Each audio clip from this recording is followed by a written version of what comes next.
بسم اللہ الرحمن الرحیم نحمدہ و نصلی علی رسولہ الکریم اما بعد۔ پیارے پیارے بچوں، ننھے منھے پھولو، اللہ تعالیٰ آپ سب کو ہمیشہ خوش رکھیں۔ الاحسان اکیڈمی والے چچا، بھائی، ماموں کی طرف سے السلام علیکم ورحمۃ اللہ وبرکاتہ۔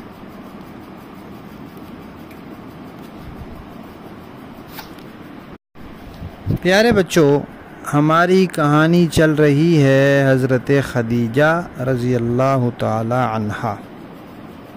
اس کے 2 حصے ہم سن چکے ہیں، آج ہے تیسرا حصہ۔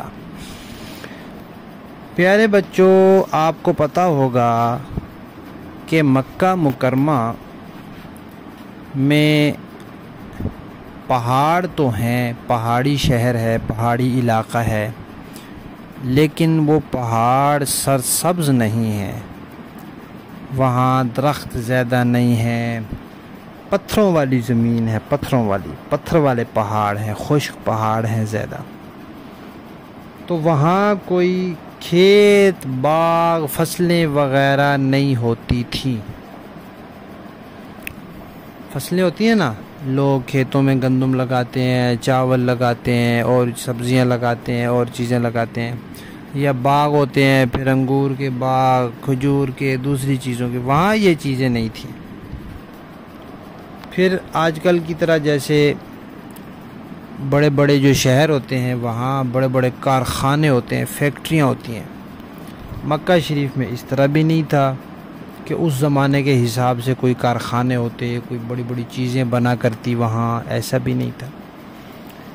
تو پھر وہ لوگ کیا کرتے تھے، جب وہاں کھیت بھی نہیں تھے، باغ بھی نہیں تھے، اور بڑے بڑے کوئی کارخانے وغیرہ بھی نہیں تھے، تو پھر وہاں کے لوگ کیا کرتے تھے؟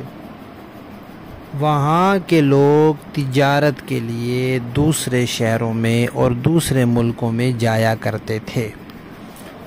وہ جو کچھ ان کے پاس تھوڑا بہت ہوتا وہ لے کر چلے جاتے، وہاں جا کر اس سے کچھ خریدتے، پھر بازار میں بیچتے، پھر اس طرح ان کو کچھ پیسے ملتے، پھر اور خریدتے، پھر بیچتے، مہینہ 2 مہینے وہاں کاروبار کرتے کرتے منافع کماتے، اس کے بعد پھر اس سے اپنی ضرورت کی چیزیں خرید کر لے آتے۔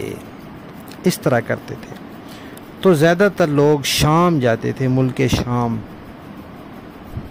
اور اس زمانے میں پیارے بچوں، اکیلا بندہ تو سفر کرتا نہیں تھا، کافی سارے لوگ اکٹھے ہو کے ایک قافلے کی شکل میں جاتے تھے۔ تو پیارے بچوں، اس طرح بھی ہوتا تھا کہ کئی لوگ ہوتے تھے جن کے پاس پیسے، مال وغیرہ زیادہ ہوتا تھا، لیکن وہ خود تجارت کے لیے نہیں جاتے تھے، وہ کسی دوسرے کو دے کر بھیجتے تھے کہ یہ آپ ہمارے پیسے لے جائیں، یہ آپ ہمارا سامان لے جائیں، اور شام میں جا کر آپ اس کو بیچیں، پھر اس سے اور سامان خریدیں، پھر کاروبار کریں، پھر جو اس میں سے نفع ہوگا اس میں سے اتنے آپ کے، اتنے ہمارے۔ تو نبی پاک صلی اللہ علیہ وسلم نے ابھی نبوت کا اعلان نہیں کیا تھا، ابھی لوگوں کو بتایا نہیں تھا کہ میں اللہ کا نبی ہوں، ابھی اللہ تعالیٰ نے آپ کو حکم نہیں دیا تھا، ابھی وحی نہیں آئی تھی۔ تو ایسے ہی رہتے تھے جیسے باقی سارے لوگ ہوتے تھے۔ تو ایک مرتبہ حضرت خدیجہ رضی اللہ تعالیٰ عنہ نے نبی کریم صلی اللہ علیہ وسلم کے ذریعے اپنا مال ملک شام بھیجا۔ نبی پاک صلی اللہ علیہ وسلم گئے وہاں تجارت کی، تو اللہ تعالیٰ نے اتنی برکت دی کہ حیران ہو گئے لوگ۔ پھر جب واپس آئے اور حضرت خدیجہ رضی اللہ تعالیٰ عنہ کو سارا ان کا مال اور سارا کچھ ان کو حوالے کیا، تو وہ بہت خوش ہوئیں اور بہت متاثر بھی ہوئیں کہ ان کے ہاتھ میں برکت بھی بہت ہے، اور یہ دیانتدار کتنے ہیں، پورے انصاف کے ساتھ انہوں نے سارا کام کیا۔ تو اس طرح نبی پاک صلی اللہ علیہ وسلم کی برکت سے حضرت خدیجہ کے مال کو بہت فائدہ ہوا۔ پھر نبی پاک صلی اللہ علیہ وسلم کی حضرت خدیجہ کے ساتھ شادی ہو گئی۔ اور اتفاق کی بات یہ کہ نبی پاک صلی اللہ علیہ وسلم کے والد تو بچپن میں فوت ہو گئے تھے، اور حضرت خدیجہ کے والد بھی فوت ہو چکے تھے۔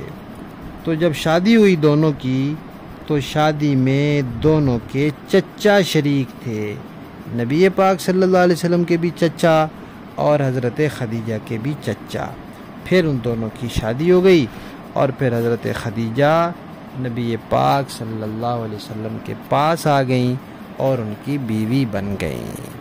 ٹھیک ہے، پھر انشاءاللہ ہم کہانی کا اگلا حصہ کل سنیں گے۔ ہماری کہانی حضرت خدیجہ رضی اللہ تعالیٰ عنہ کا حصہ نمبر 3 ختم۔